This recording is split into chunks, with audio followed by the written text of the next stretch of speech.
Hello friends, welcome to my new story. अमीर लड़का गरीब लड़की।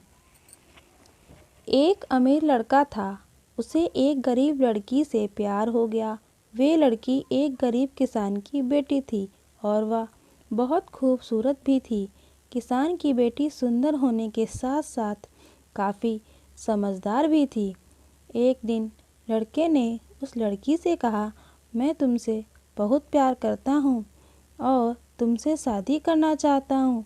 लड़की ने बहुत सोचने के बाद उस लड़के को शादी से इनकार कर दिया, क्योंकि वे सिर्फ गरीब घर से ही रिश्ता रखती थी।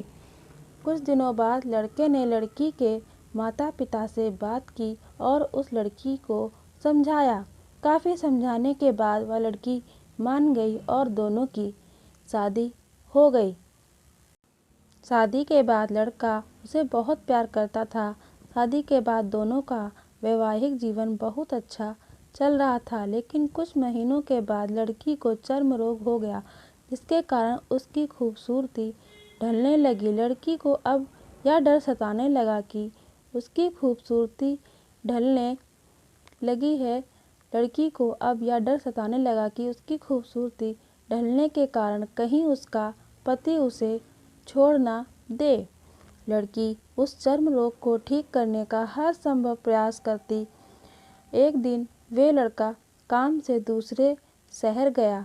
लड़का जब वहां से वापस आ रहा था, तब उनका रास्ते में एक गाड़ी से एक्सीडेंट हो गया। उस दुर्घटना के बाद लड़के की आंखों की रोशनी चली गई। इस दुर्घटना के कुछ दिनों बाद उनका जीवन सामान्य और फिर से सुखी बीतने लगा।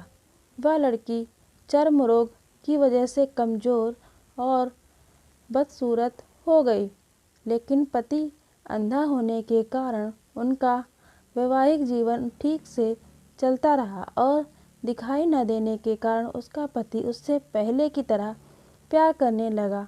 कुछ साल बाद बीमारी के कारण उस लड़की की मौत हो गई। पत्नी की मौत के बाद वह लड़का अंदर से बहुत दुखी हो गया और उसने शहर छोड़ने का फैसला किया। तभी उसके पड़ोसी ने कहा, अब आप तो पत्नी के बिना अकेले पड़ जाएंगे। वे आपका काफ़ी अच्छे से ख्याल रखती थी। अब आप अपना जीवन इस अंधेरे में कैसे गुजारेंगे? तब उस लड़के ने उसके पड़ोसी से कहा, मैं कभी अंधा ही नहीं था, लेकिन मैं यह सोचकर अंधा होने का नाटक करता रहा कि कहीं मेरी पत्नी को उसकी बीमारी और बदसूरती के कारण यह ना लगे कि मैं उससे प्यार नहीं करता। इसलिए मैं इतने सालों तक बिना कुछ कहे अपनी पत्नी के खुशी के लिए अंधा बना रहा। लड़के की बात सुनकर पड़ोसी की आंखों में आंसू छलक आए और वह लड़का वहां से चला गया। दोस्तों, आपको ये लव स्टोरी कैसी लगी कमेंट में ज़रूर बताएं और प्लीज़ सब्सक्राइब चैनल को ज़रूर कर लें। अगर चैनल पे नए हैं तो सब्सक्राइब करना ना भूलें। Thank you for